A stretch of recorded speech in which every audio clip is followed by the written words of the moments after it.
People who play RPGs have the same kind of war stories that people who've had other adventures in the real world. Hello and welcome to the Gopherwood Lounge. I am Arc Press Senior Editor DJ Butler. Come on in out of the rain.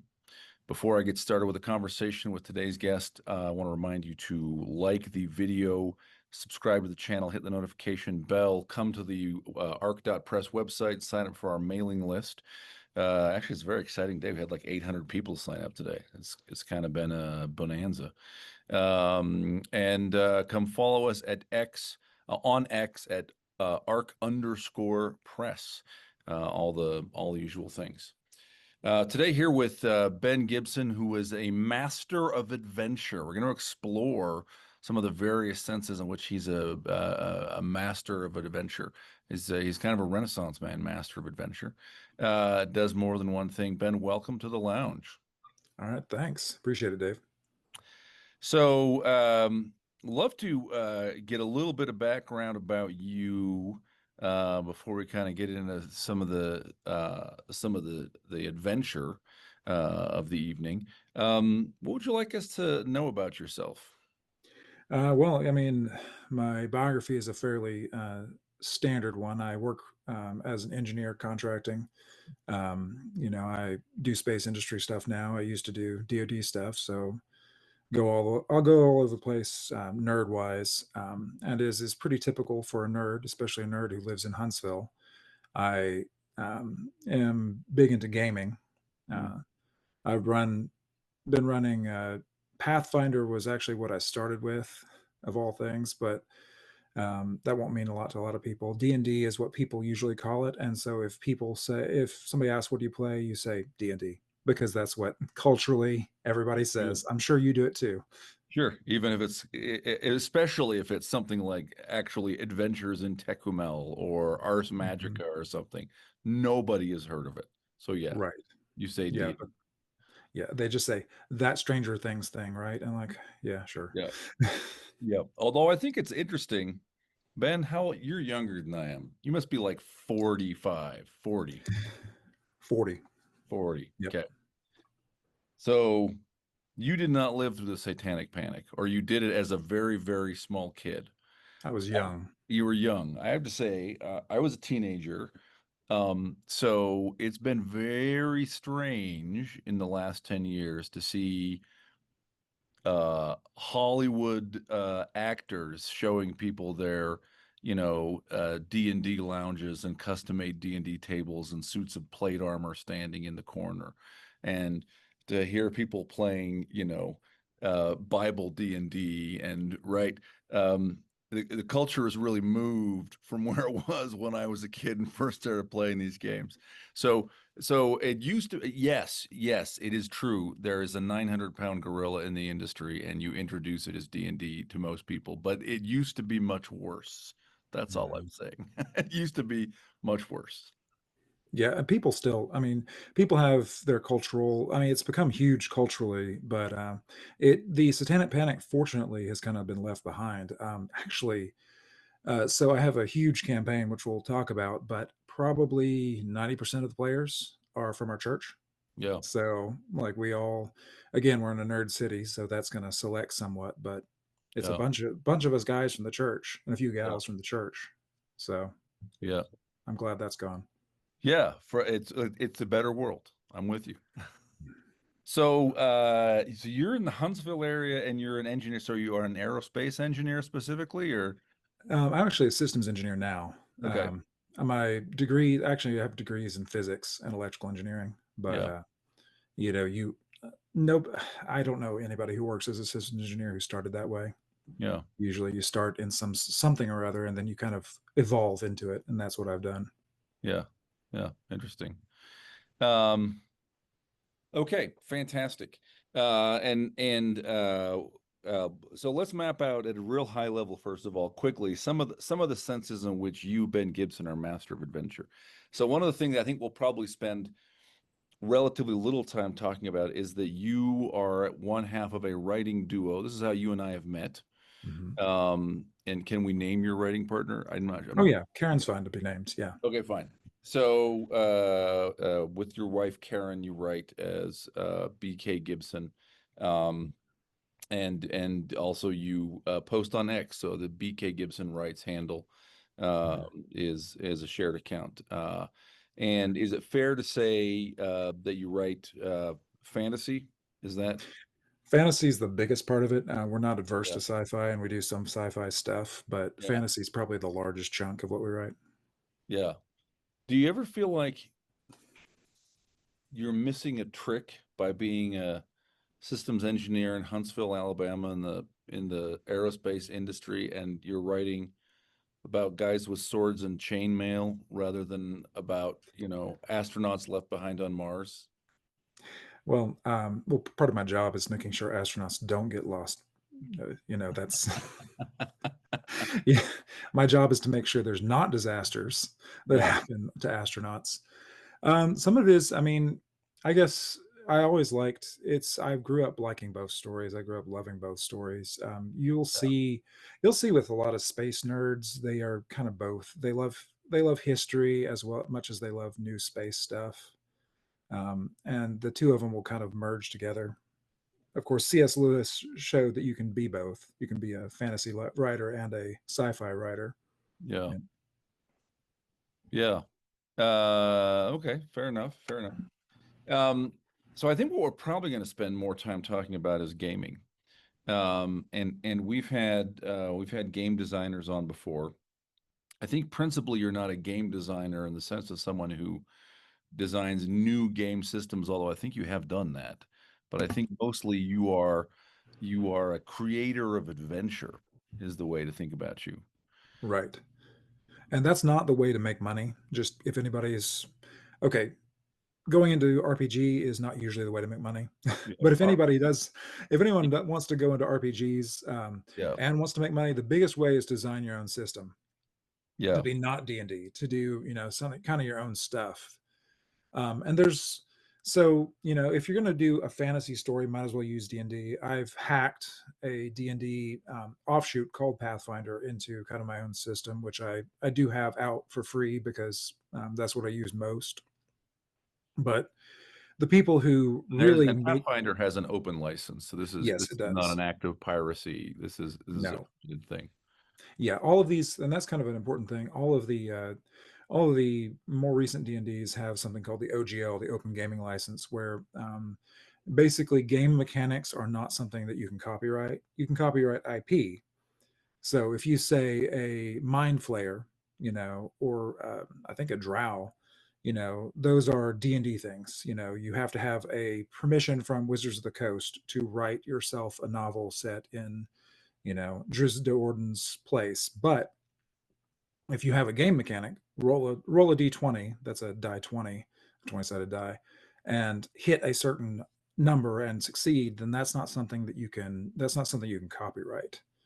So when you hack your own systems, that often happens. There's only a few certain ways that people use probability because you're trying to introduce some randomness into the game, Sure. and those mechanics get hacked. They get moved around. Everybody has their own stuff, um, and it's important if you're doing different kind of stories, if you're doing different kind of campaigns, to have different systems.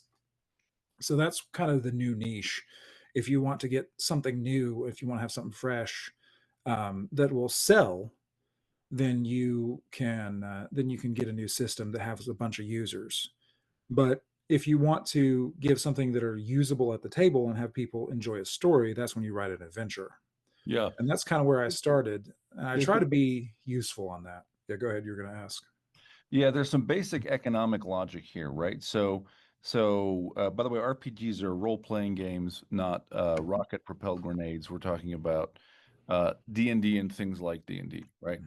Mhm. And the basic dynamic driving the economics that you're getting into here are if you have a role-playing group, maybe it's as small as like 4 or 5 people, okay, and you've got a game master. Maybe there's another title that you refer to her as, depending on this, but someone who's like sort of guiding the collective story. And then you've got your players. Well, in theory, maybe if they're having fun, especially if they're playing a game over a long period of time, everybody might want their own copy of the rules.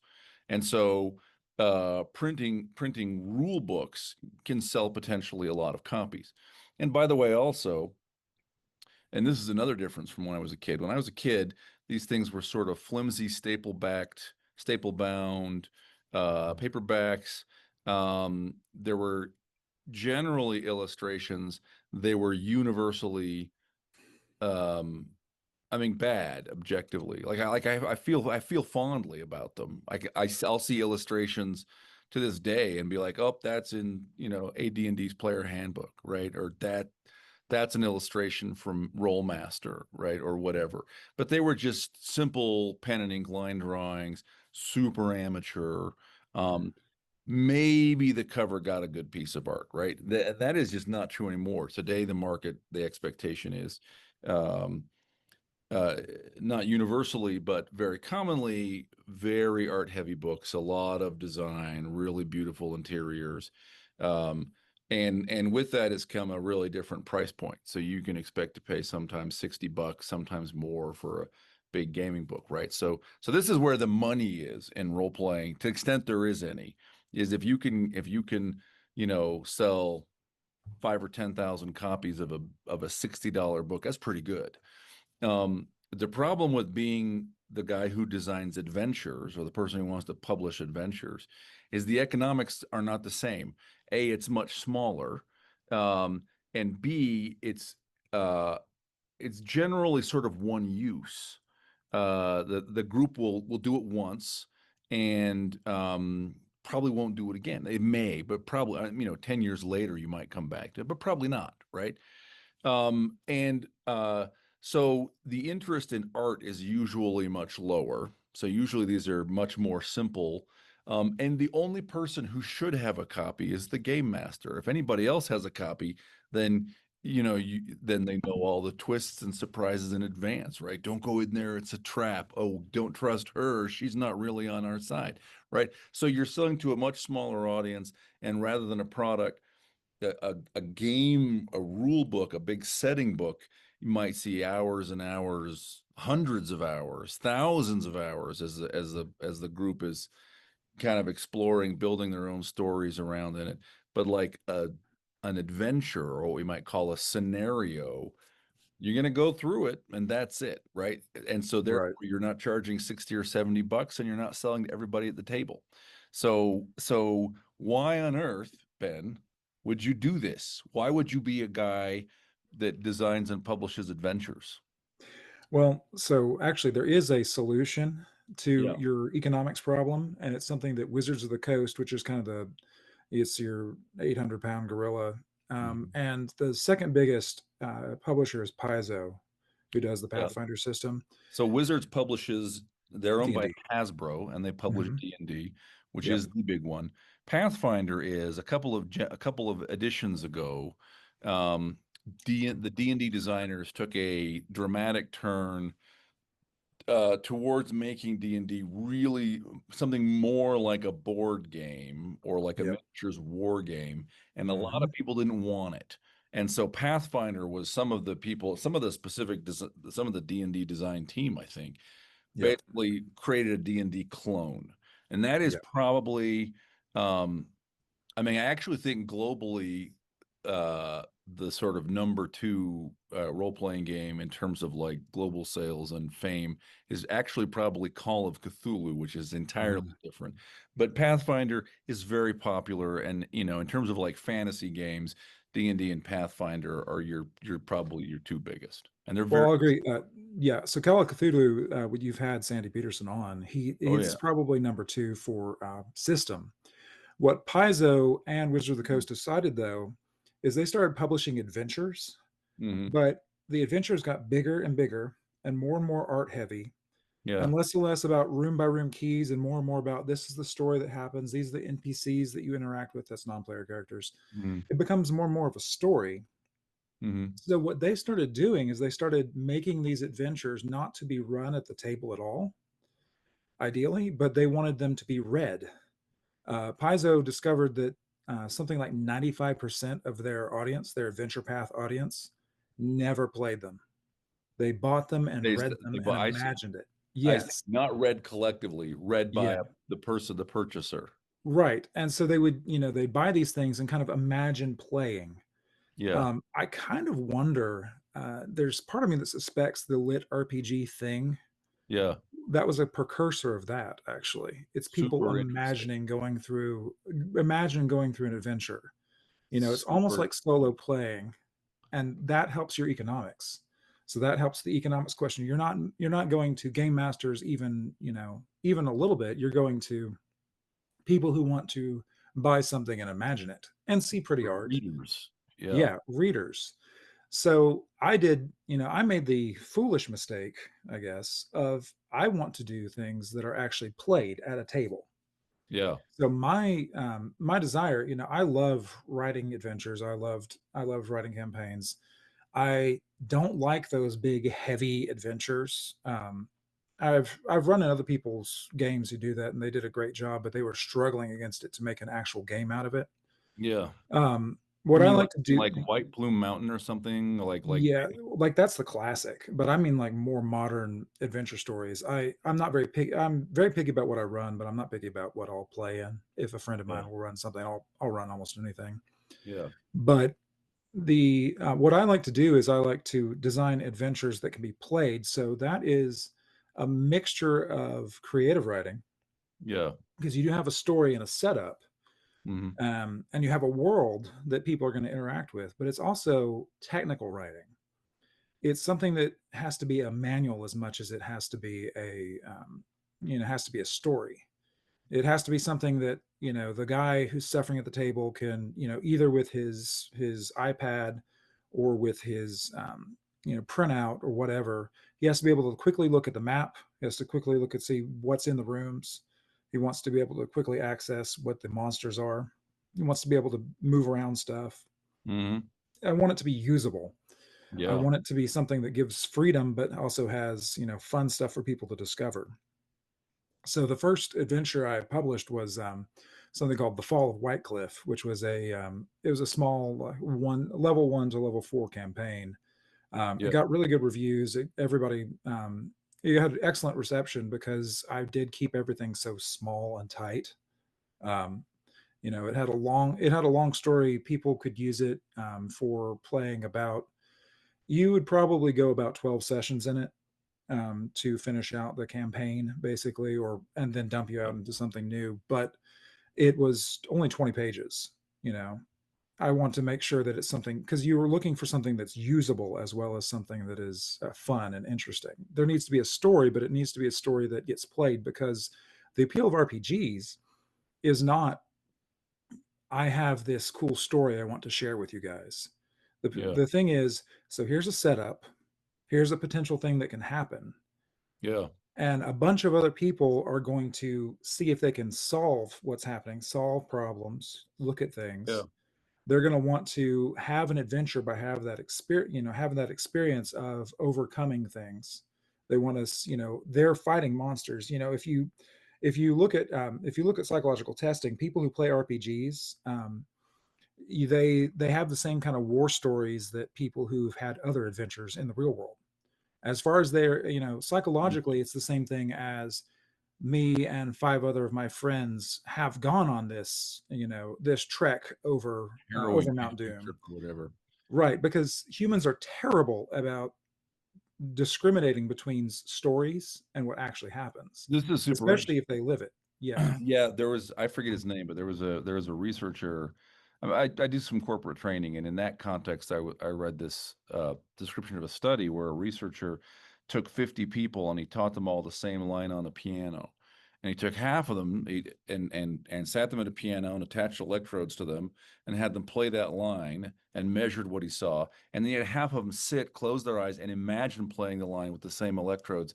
And you got identical brain measurements so that some part of us can't actually tell the difference between things we vividly imagine and things we actually experience. Which, by the way, this is like a long conversation, but this gets at the root of why fiction, right? It is all about this is a vessel for vicarious experience in a way that writing an inspiring essay, for example, is not, right, or a how-to book.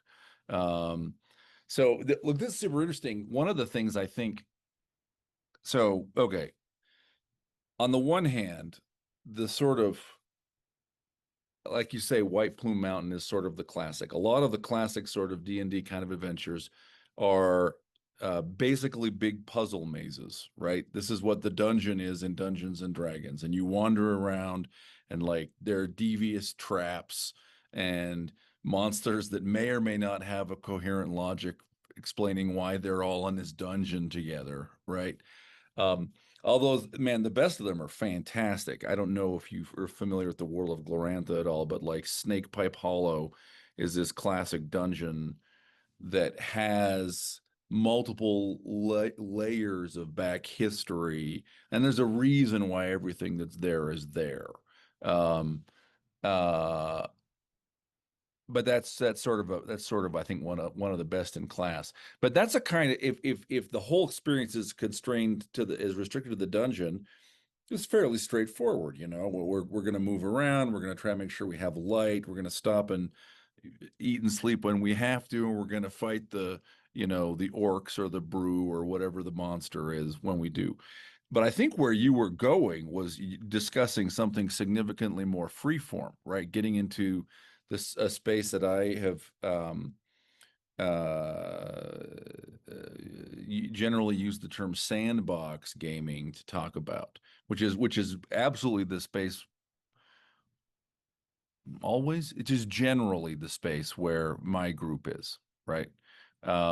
Where rather than here is a discrete concrete puzzle, solve this puzzle. Instead of that, there's a complex and large setting that has a lot of stuff described in it, including conflicts and processes. Things are in the process. Changes are in the process of occurring, right? And within the context of that, the players and the game master sort of negotiate a story, right? Where the players are going to make decisions, and you, the game master, are then sort of refereeing what and explain what happens as a result of their decisions, right? Um, which may be completely different from what you had in mind when you sat down. Right. Yeah, the an important canard is the story of the game is what happened. Yeah, It's not what you planned. It's actually not what they planned. It's what happened. It's a mixture of your plans, it's a mixture of the players' plans, yeah, and it's a mixture of just the randomizer, what actually happened, that interaction. As yeah, a game master, so an adventure designer sets up situations. A game master is the world. That's yeah, the brain that lets people say, I want to go left. Well, you know where left is. You're describing to them what the world is when you go left. yeah. Um, but I think it's important never to go too far away from the fact that these are role playing games. These are also people, the players are also, they're trying to win in ways. They have Mm-hmm. objectives. They Mm-hmm. have a desire, sometimes it can be a simple puzzle, and puzzles are great. If there's a reasonable reason for it to be in there, I love having a puzzle. But they in general are trying to win. They're trying to advance their own characters, whoever they are. They have their own objectives within the world. Um, and generally they try to better themselves, better their team because it's a cooperative game. So they're all working together. Yeah. And so they're working together, taking risks and overcoming, monsters and threats. So the stories that develop are almost always war stories when you're doing these role-playing games. It's you see a lot of it. Um, I don't know if you know a lot of veterans, but a huge number of guys in the military love playing Yeah. RPGs. They'll often be playing it in the barracks, but you'll see the same kind of war stories of, so there I was back in the day. There I was back in the dungeon, and we were ambushed by these orcs, and Yeah. it was great. Alan did this wonderful thing, and Susan was great, and then Bert died. It was terrible. Right. So there's Yeah. that thing that emerges. I think it's really important to just respect not just the fact that they have agencies, the players have agency, but the world itself is going to have unpredictable outcomes. So everybody is going to see what happens as it goes. And a big part of adventure design or at least good adventure design that makes fun things, Yeah. is being able to set up things such that there's situations that are automatically interesting. So you have a Yeah. world that is you basically have a world that is starting in conflict. And I think what's important is, always asking yourself the question in an adventure, what happens if the adventurers don't touch it? What happens if nothing happens? You need to have a certain set of inertia to the world that they're going to be pushing against. Hmm. And then there needs to be a setup for their momentum. So when something good happens, they need to be able to actually have victories that are concrete. Hmm. You need to be able to let them overcome a villain. You need to be able to let them capture a castle. You need to be able to let them do things. This is why it's so awkward to have those read through stories, those adventure paths I talked about, because those have a predetermined end. Yeah. Those have a big set piece encounter that you're expected to see.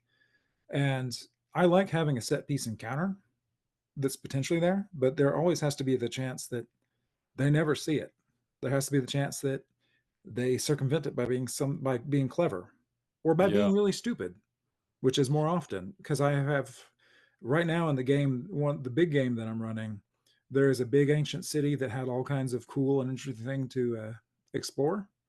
It Yeah. is buried under a volcano because of a set of player choices. Like a Yeah. set of foolish player choices did that. And even though, there's like, man, that was such interesting content. It is so much more interesting a story that Zilban the Magnificent, his actual name, or the character, he decided to instead touch the obviously bad button that was going to unleash a volcano. And Yeah. that's kind of where you want to set up when you're setting up adventures. Yeah. It's interesting. There's a one of the things I did with my gaming group, I don't know, 5 years ago or so, is Warhammer Fantasy Roleplay has a new edition, and they reissued with a new license publisher, and they like out of Ireland, I think, and they reissued, and I am trying to remember what it's called, but I cannot for the life of me. But there's a classic big campaign from the 80s, and it's all That's the about enemy within, I believe. that's the enemy within. Very good. Yep. Yeah. It is a classic campaign, right? Mhm. And I was like, this is great. Cool. I'm going to play this with my group. They kind of didn't like it. And the reason they didn't like, and we never finished. We got 40% of the way through, maybe 30. Um, because there's actually like the first it's embodied in like 5 books and 5 supplemental books in the current edition. It's huge. It's beautiful. In theory, it's a lot of fun. Maybe they're actually appealing to these same kind of, readers. Um, because for the first 2 books, you basically make no choices. Mhm. And you go up and down a river, you go to the next stop, you have this adventure, then this one is next. And when I've sort of said, okay, let's vote on what we want to do next, they never want to go back to it. Like that's it. They just didn't have fun. So um whereas we're playing now in a setting called Harn, which is when I was a kid, this was one of the things that was always, there were always, it was the same ad, it's the same image, the same ad for Harn Master and Harn for like 20 years. This knight, chainmail, sword and shield, very realistic looking. He's clearly human. He's not like an ogre or something on his horse. And this game advertised itself as being like the most realistic game and is a great setting. And I was curious about this for like, 35 years. Finally got it in the last few years. And it is an absolute sandbox. Like there are almost no adventures published for it at all. Instead, what there are these really detailed setting books, um, uh, with I mean thousands, I think, certainly hundreds of little adventure hooks. You know, this guy is running a tavern. He's got bodies in his basement. Why? Because he like murders clients and he takes them and sells the body to the cult of so and so and right. And so there's just a whole bunch of raw material that you and the players can negotiate into really interesting stories. And it's sort of more work for me, because I have to be sort of reacting. The players will run off into some part of the city that I haven't looked at, right? Uh, or we'll do something I haven't planned for, or there will sometimes be a random outcome that is just um, uh, dramatic and over the top, and then I have to sort of react and shape it into an exciting story in which everybody feels like they got the outcome they wanted. So uh, so yeah, I think in my experience, what my players want is not to be led through a dungeon. Is to have choice in a setting that feels like it's realistic and feels like it's exciting, and it feels like they what they do is going to matter, and also and um you were alluding to this. People dispute whether these are the right sort of categories, but I think the classic idea is that some players are interested in a narrative, some are interested in a simulation, and some are interested in a game, i.e., I want to win. And I absolutely have a mix. Um, and so I have to be sort of aware of all of that, you know. So how do you now you, right? You're a game master, but you publish adventures. So with this kind of complexity we've talked about, right? This is sort of the field. Um, you're dealing, your 10 or 4 or 40 players. You don't know the players of whoever's gonna buy your adventure at all, right? So how does all this inform what you do as a designer of adventure then, as a publisher of adventures? So when you're making an adventure, I mean, you can do that whole big story thing, but that's not usually what I publish. Or I publish, so I publish two different things. I publish sandboxes, which are basically a big Yeah. setup where there's all kinds of stuff going on, and then I'll publish discrete, what I call either one session kits or Yeah. adventure sites. Okay. Those are discrete bits that have, those are dungeons typically, or some sort of structure, Like a ruin or something, a an ruin, old or church. a tree, like Yeah. a tree with a widow's cottage made of spider webs in one case. That was awesome. Yeah. But in all cases, it is something that's discrete. It's something that's small. It's usually something that can be done in a single session, 3 to 5 Yeah. hours. But those, those often have a kind of a structure, but the best ones will have a structure that can be explored in different ways.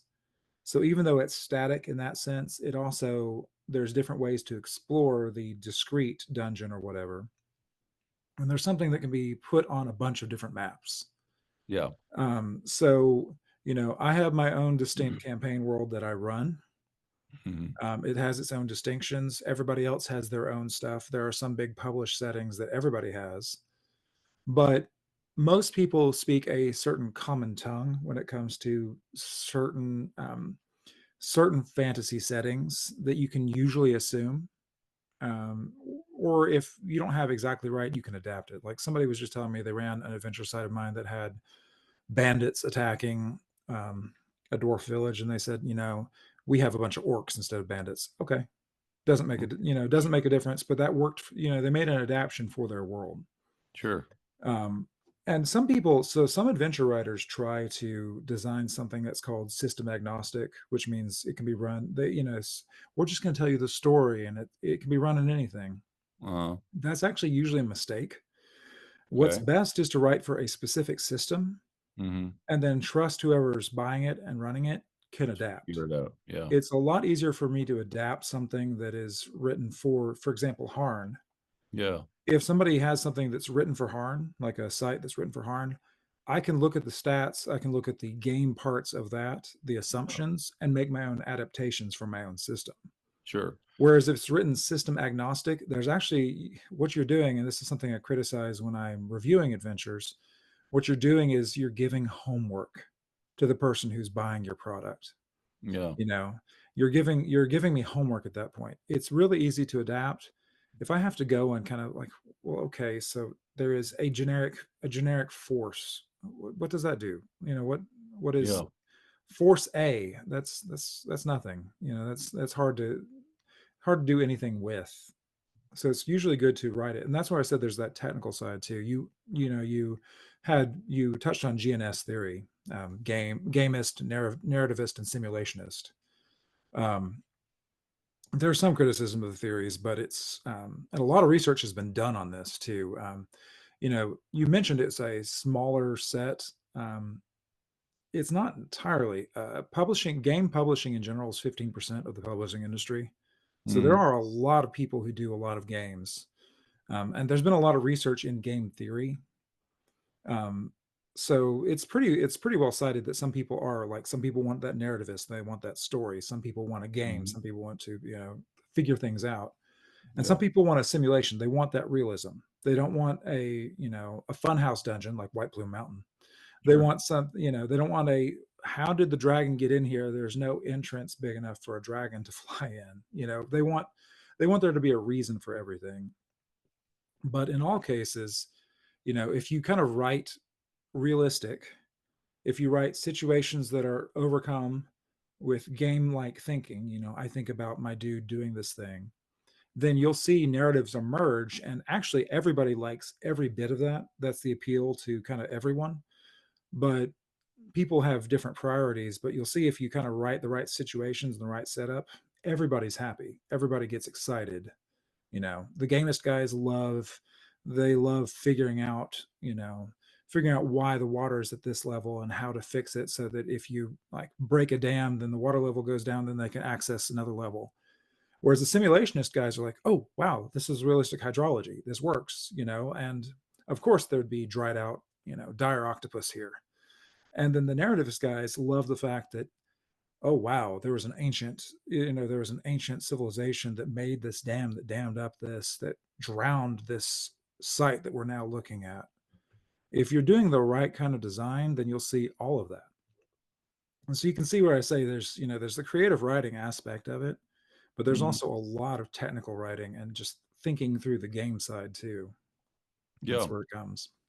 As well as also layout, making sure that, again, back in the 80s, you look at some of the things that were published then and haven't been published since, and some of those games are just walls of text. Something like Powers and Perils or Dragon Quest, like it is impenetrable, or the original D&D stuff. It was not really designed. The way it was laid out did not help you see things, right? It's just very dense. Um, so okay, so you, by the way, Cold Light Press is your game publishing company. You design and publish. I know you review role playing stuff, specifically adventures, or more broadly than that. So I do an adventure a week at least, more when I'm doing a contest. Yeah, But I will at least one a week. I just find a random free adventure that's published on itch.io, which is just a website where people put up creative projects. yeah, It's either going to be free or pay what you want. So people just put it out there. So I'll just kind of scoop around whatever these randos have and review it, yeah. which a lot of, Harlan Ellison said 90, what is it, 95% of everything's crap, 90% That of is, everything's crap. it was Theodore Sturgeon. Oh, Sturgeon. Yeah, that's right. Sturgeon's law. Yes, Sturgeon's 90% law. of Yep. everything is crap. Yeah, I guess yes. Ellison was quoting Ellison scripture. would say it's all crap. Ellison, Yes, that's true. everything but me is crap, would be That, his version. Ellison believed it strongly. Yeah, but I do love like there's so many of these things. Every now and then I'll come across something that's just beautiful. Like this was perfect. This person was thinking about a real game. He clearly play tested what he put out there. He um, he had an idea, he had a vision that he put on the page, he had a good idea of how to convey it. So he had Yeah, the tech writing aspects, and he realized how to convey through the map, through the keys, through the tables. He realized how to push everything out there. I don't find that a lot, but I find it often enough to make it really, really rewarding to do yeah, that. yeah, And then, it's also fun to just review, because when you're reviewing things, it's helped my own game writing to review other stuff and think critically, why does this not work? And I always try to find, especially because these people are putting stuff out for free. I always try to find something positive to say. yeah. Um, Do they generally, are they aware of your review? Like, do people respond to you? Fairly often. People who, my favorite are the ones who, like these guys who are just toiling in obscurity, and they, I give them a 5-star review. I'll tell other people about it, and they say, "Whoa, I had a huge uptick. A bunch of people are discovered this. This is great." I love it when that happens. I'm not really harsh with anybody unless I can clearly tell it's been written by AI Mm, and it's just some sort of cash grab, uh-huh. or Sure. trying to push out there. There's been a couple of those, and I'll be pretty critical about that. But usually somebody's trying something sincere, and even if it doesn't work, it's often worth it to explore why it doesn't work. I've also reviewed a few systems, usually smaller ones that are more obscure, just because it's interesting. Now, I Yeah. did review Shadow Dark, which is one of the biggest RPG systems out. The Kickstarter for Shadow Dark game system cracked a million. Yeah, this is They all had, quite recent, right? I yeah, mean, really, it's this very is recent. Like the yeah, most recent Kickstarter was within the last year, and it cracked $1 million. So a lot of people are playing it. A lot of people love it. Um, so I reviewed that. I like the review process because it always helps me think critically about what I'm putting out too. But it also just, yeah. I want to see the positive. I want to see the negative. So that's kind of what the exercise is for my blog. I've been doing a lot. Blogging is dead in most of the internet, but Mm, blogging is still very much alive in the RPG scene. There's a lot interesting. of bloggers who still do a lot of work on there. Yeah. Fascinating. So, you mentioned contests. So presumably these are people can submit adventures to you and win a prize, win publication, win something like that. Yeah, they actually so I run every year. I run something called the Adventure Site Contest, which is again talking about those little discrete bits, those little discrete adventure sites. I run the contest. People bring it in. They have a set of standards that you look at. Something that can be used in a game is kind of the main focus. Myself and several other judges. It's going to be varying who the judges are, but it's always going to be 5 of us at least, so we can have a set of votes because everybody's going to have their own preference. We review every single entry. The top 8 will push out in a free compilation, but the winner and the second place person, we actually have a sponsor, a guy named Malrex, not his real Christian name, but he runs something called the Merciless Merchants, and he writes adventures that are the high gloss, beautiful like pieces of art. Um, Hmm. they actually are pretty. He does have a lot. He does have an actual print shop. He does all that kind of stuff. He actually has sponsored us the last 2 times, and he actually gives prizes to the people who win. So he's kind of the sponsor. But the most rewarding part of the adventure site contest has been people who have never written anything before, never written down their adventures. Usually they've been playing for a long time, but they've never written it down. They've never thought through, okay, what does it look like when I take my ideas that I'm running for my friends and write it down so other people use it? Because usually that translation of I'm telling people things to I'm writing it down is a big translation part. Yeah. But seeing these people kind of think it through everything and put something down and actually create something, it's been really rewarding. And especially it's been rewarding is the winners. So the second place person 2 years ago and the last year's contest, the both first and second place player were people who had never written an adventure ever before. That's very cool. They were just creative. I mean, clearly they'd been playing for a long time and they had great creativity, had wonderful stories, but they'd never done it. They'd never done it. The winner of last year's contest, he had, it was like this sunken wizard's tower was the adventure. Hmm. And it had a story about a wizard. It was abandoned because it was partially sunken. The water was being kept out by magic. Hmm. And the wizard was obsessed with a mermaid lover and wanted to turn himself into a merman. Yeah. So he had abandoned the tower, and magic had gone feral basically after he had turned himself into things. But it made for a wonderful environment to explore. There was dozens of different ways through it. There was all kinds of puzzles. There was all kinds of creativity with the monsters. There's all kinds of creativity with the story. It actually was rewarding to see the history. You actually got more treasure and got more information on how to fight things if you did learn the story. Mhm. Everything about it just it hit on every single level. I was really admiring that. And then the next guy had something that was a lot more gonzo. It was a bunch of halflings piloting a copper circle that was set up by a wizard. Uh, the two winners did have wizards, but that's not all that we have. But it was again really creative. It had a reason to be in a world. It's something a lot of worlds would come into. You would see that in a Yeah, lot of stories. I mean, a lot of fantasy stories have wizard towers. You got sure. to have a wizard tower. I mean, it's just a classic.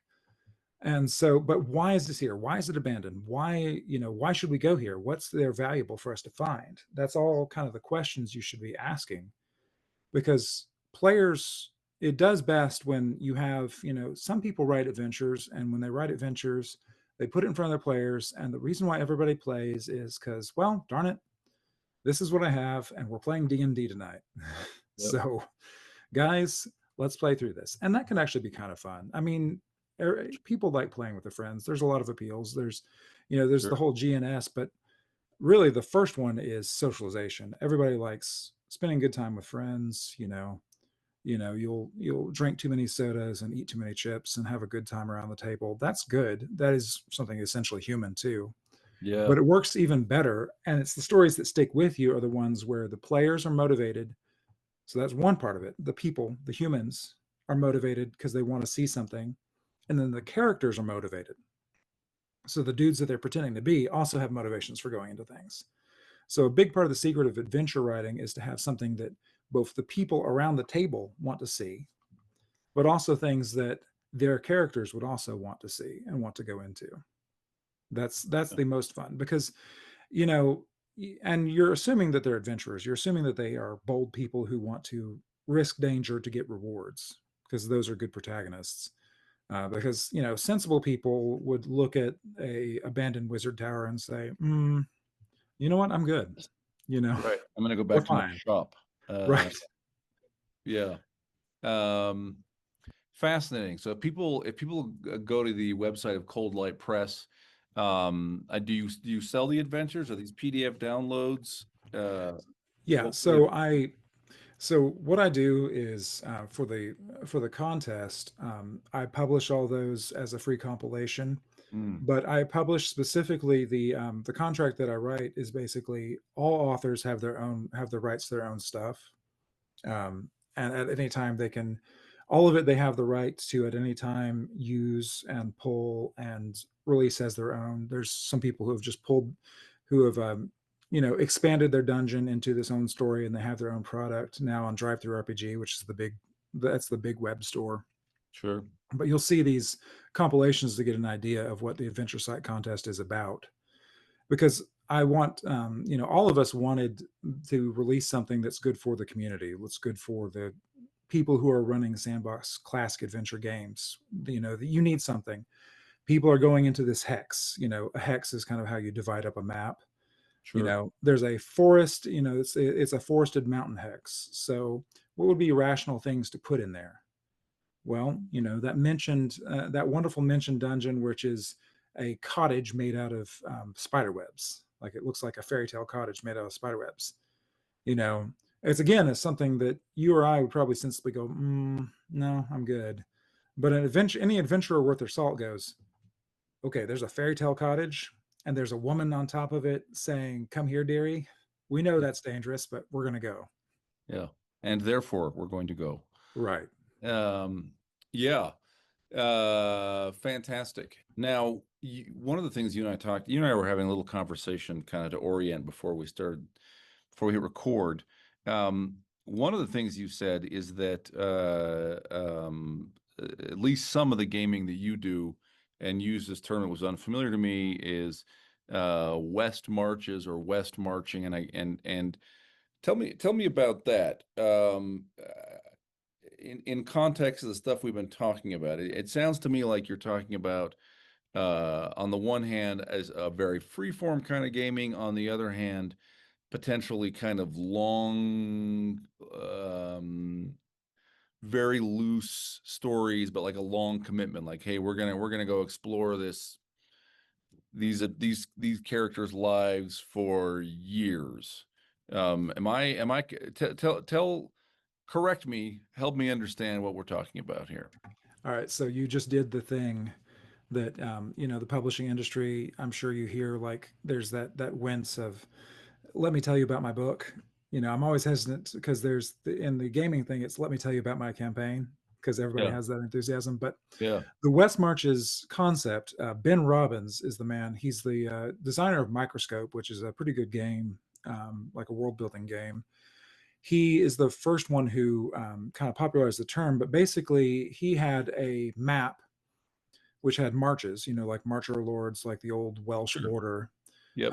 He had a fortification kind of on the edge of a wild frontier, and the fortification was a safe place, and everybody who goes out of that safe place goes have adventures. Um, so what he does is he had his adventurers go off into the Western Marches and explore things and map things and discover dungeons and discover ongoing threats, and they would go back to home at every time, and they would tell other people what they found, and then the next day a different group could go out. So what I do is I have an open table game. This is the Sky Shadow Isles campaign in my case, where it's an isle that basically has isles that have been opened up for colonization that have all kinds of wilds and weird things. There's one single colony in the middle that was, your safe zone. This is where all the colonists come in on, and everything else. I will usually I run about 6 sessions a month for that. Wow. Um, yeah, it's a lot of fun. It helps that my wife is also into it. She plays in about one of those a month. She's not as into it as I am, but she gets it. But we have it about 6 sessions a month, and different groups will show up at different times. Everyone has their character, or often a couple characters, and they'll say, hey, these. So it's a different group every time they go out on some sort of objective or some sort of expedition to discover some place. They've heard of a rumor. They, last time one of the people in this group discovered a dungeon. So, okay, this time let's go see what's in there. They'll go and they'll explore. And the really cool emergent thing is I run something called I have a kingdom building side of it, which is a game system called Adventure Conquer King system, AX, um, where there's a whole set of rules for building your own kingdom and having armies and everything else. One of the players just basically started taming one of the islands enough that he said, I want to start settling this. So he built a kingdom. He has built it over a long time because I use the real world calendar as the calendar in the game. So right now it is, as we're recording, it is early July. It is early July in the game. The days are extremely long. It's warm. It's hot. Expeditions go out in the outer world. They tend to do a lot more exploration out and about during the summertime. During the wintertime, when it's dark, they'll often go more. They'll be more prone to delve in dungeons, delve in deep, dark places because it's deep and dark and cold and snowy anyway out in the outer world. Um, what happens is it's called one for one time. Some people call it that, or just the old Gary Gygax thing of strict time records must be kept. The important thing is, you know, if you have been on an expedition, if your character is taking, the session might take 4 hours, but what happened in the play was a 2 week session. Well, if you come the next day, if you come the next week, then I hope you have a different character. Your different character does it Yep. because that guy is still off on an expedition, Yep. which some people complain about. Some people think about that'd be kind of rough because my character's in time jail. But what actually happens is people start getting really excited because it makes the world real. Everybody starts to get their own objectives. People start saying, "Hey, you know, I'm going to start investing in my own blacksmithy. I want to learn all these things." I was like, "All right, I'll write something down on my spreadsheet and I'll start deducting like workers. And a month later, you have the smithy up and running, and I'll start, working with you. Okay, so how are you going to start making weapons and making armor and making horseshoes? What's your profit there?" So everybody gets really involved with it. Well, I say everybody gets really involved with the campaign. Again, with the different types of characters, there are some people, and it's perfectly fine. There are some dear friends. All they want to do is show up once a month with their guy who has a big axe, find something evil to hit and hit it, Sure. and that's fine. That's absolutely fine. He has his treasure, and he says, "Does anybody?" And at the end of the session, he says, "So does anybody have any ventures that I can invest in?" Because he doesn't care about like the kingdom building. He doesn't care about the development. He wants to imagine himself going on expedition as a warrior, hitting things with a big axe, and that's absolutely fine. Sure. But the player pool I have, as mentioned, a lot of them are guys from a church, but there's also just friends and relations. Um, there's about 40 active players, and they all run, all are running in their own little different places, all have their own expeditions, all have their own ventures. My spreadsheet's crazy. I just have, there's probably a better way to do it, but I just have an Excel sheet that tracks what everybody's doing. Mhm. Um, but all of them have their own stories, and all their stories intersect. But because I know the world, I don't have to know what everybody's doing. My brother can go sit, my brother is playing the game. He can come and say, "Oh, so I guess it's time now that I've my the ship I was investing in has finally arrived, right?" I was like, "Well, darn it, yes, it is," because he has his own story there. But I just know the world. I don't have to track every little part of it as long as it's been written down. I don't have to keep all that in my head because it becomes a world, and I become the world simulator. Yeah. But talking about adventure design, and this is kind of essential, this campaign, not I was going to say not this world, but if they screw up, it will be the world. This campaign has an end. Mm. They've also started poking into deep, dark. It's called a mega dungeon, which is kind of the classic. It's a classic D&Dism where there's a deep, dark dungeon that goes on for, in this case, miles and miles beneath the surface. Sure. And they are figuring out there's literally a chance that they might unleash a plague of demons that covers the entire world. So I I will wonder, be this a is, little irritated if they do that, but they can. you got ahead of my question. This was, uh I was going to ask if there is an overarching, if there are objectives, if you have set, is there a theme, if you have set an obstacle, because it sounds like to a significant degree you're letting them define their own objectives, and probably even to a significant degree antagonist. I mean, you might decide there's an army of goblins that moves in, or there's the dwarf king over here who wants to interrupt your trade. But they might decide, look, I would like to take over, all the weaponsmithing in this outpost. That means there are two guys I have to run into the ground or buy off or worse. Uh, Yep. so it sounds like, so is it your, well, I mean, I don't want one of your players to see this and get anything away, but like, do you anticipate that this will end, and it will end because the players will trigger something, or do you have in mind like a conflict that you'll bring in, um once the players have basically, they've built their kingdoms, they've built their shops, they've achieved their super heroic status, and then there'll be like a phase where, and now the world has its crisis and you are ready for it, kind of thing. So I kind of set up a bunch of triggers in Okay. my world for a bunch of different things. A different, again, I don't want to tell them what happens necessarily, but Hmm. there are some things that they know they've triggered. At one point, they went into a bunch of ruins, and um, again, I'm using the real world calendar. Hmm. There was a lunar eclipse Hmm. back in March. That lunar eclipse was what triggered an undead army issuing forth from the dungeon of thousands to attack the player's kingdom. Yeah. Thanks to their decisions, they had actually decided to make, they had been kind of nervous about some other pirates they'd been interacting with. They decided to way overspend on making defenses and Hmm. training up an army. And so we played out that session. We actually play outdoors a lot. So it's really cool out in my back porch. Hmm. So it's a wonderful atmosphere. So we played the session kind of chilly in that March back porch session where they had a big undead army assaulting their main fortress because of decisions they'd made. But then because of decisions they made and because of research they'd done to saying, hey, there's something bad happening, they knew that magic was affected by lunar phases, and they knew the real world lunar phases just as well as I do.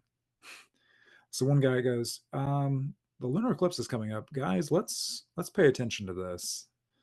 And sure enough, he'd anticipated correctly because I already had plans. Again, I just had this trigger set up. When the lunar eclipse happens, do X. And if it had happened the other way, then the story would have been different. If they had instead fallen, I don't think that would have been like everybody dies, rocks fall, everybody die. Instead, the story would have been the story then becomes, crap. All right, well, now we're going to be heroically leading a column of refugees to the next place of safety. Yeah, You know, sure. there's always directions you can go. It doesn't have to be all end all. Rocks fall, everybody die, but it does have to be there are real consequences for their decisions. Yeah. So that's a fun way of doing it. Yeah. Now all this is fantastic. So let's go back to where we started for just a few minutes maybe.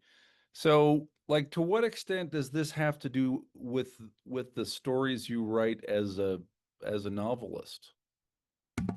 So one thing it is, it's important to not not have this the desire to write stories should not be forcing your players onto a story.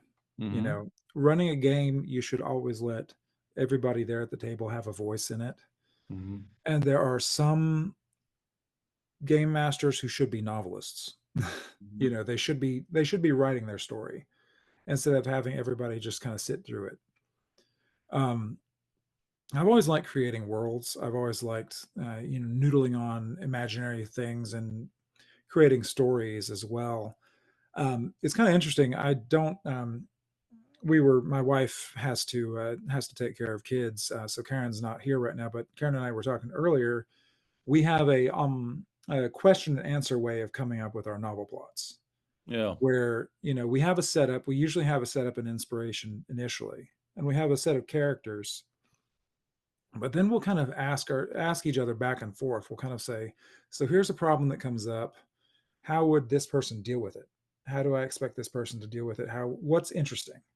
And unlike a game, because in a game there have been boring things that happened because the players made the boring choices, and I believe very strongly that players should be allowed to make boring choices because that's part of Sure. playing the game.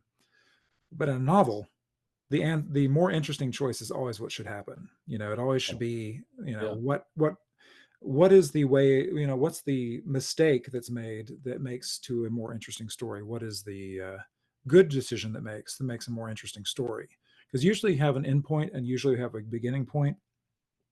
Um, but after that, a lot of the back and forth comes with, okay, let's think up characters. Let's think up what the people are. Um, and Karen is really good. I'll say, we'll be stereotypical about that, but Karen is really good at characterization. She loves writing out people's characters. That's something that she's always loved to do. She's often got a really good. She always is pushing to look at the internal, just the internal lives of the people who are involved with it, which men and women both have, contrary to what some publishers think. But then she's like, well, there's a bunch of problems here. How do we solve it? And so we go back and forth. And I'm like, well, so this is a way to solve the problem. This is the way that adventurously we see what happens. And then if we ever get stuck, I believe in the chambers rule, which is how can we find a man entering into the room with a gun? you know, when in doubt, there's always a mobster coming in with a Tommy gun. Metaphorically, often it's an arrow, Yeah. but you try to figure out what adds more action, what adds more zhuzh in the particular story. That's how we build stuff, and that's how we always have had fun with it. Yeah. Fantastic. Well, Ben, what's the question that I should have asked and didn't? What have we omitted to talk about here in this conversation about being a master of adventure? I So guess what's one thing the you answer could, to that question? yeah, the answer is do it. The answer is write down something. If you have any desire whatsoever to write an adventure, first of all, read some stuff. Like read things that are well reviewed, read some classics, but then just come up with an adventure. If you can play it with friends, that's ideal. If you can't, just play it by yourself. Make up some adventurers and run it through there, like almost like a choose your own adventure book, and then put it out there. There is a lot friendlier community um, than than you get in sometimes it's rough to get stuff out there as a writer and a lot of times. In fiction. Amazon can be a little brutal for the setup. Drive Through RPG is kind of the biggest one, but itch.io is pretty easy too. Those are super easy web stores to put your stuff out there, have people listen to it. One thing I do recommend is people, you don't have to charge money for it if you want people playing your stuff, but you should assign a price. A lot of times people have something called pay what you want, where you have a suggested price, but then people can add as much as they want or as little as they want. It's a quirk of human psychology, but people do not like and are not interested in reading or playing with or using things that are completely free. What was You- free? 100%. exactly. So you want people to know that this is something valuable. But yeah, then somebody should just like put it down there and play stuff, like figure things out. Like it's a very free and open. It's actually a very free and open hobby. Anybody can get into it. Anybody should get into it just to try it. Um, I've been doing it for a long time, and I have, as of yet, summoned no demons. So, again, the Satanic Seems Panic, like I a don't big think that was yes. there. It seems like a very low risk, it turns out. Yeah, That it turns out, yeah. fortunately. Fantastic. I love that. Well, let's remind people where they can find you. So Cold Light Press, is that coldlightpress.com? Is that the URL for that, or should they just Google it? They can Google it. It's Yeah. actually Cold Light. It's Cold Light Press RPG dot. It's a dot Weebly because that's the Okay. blog.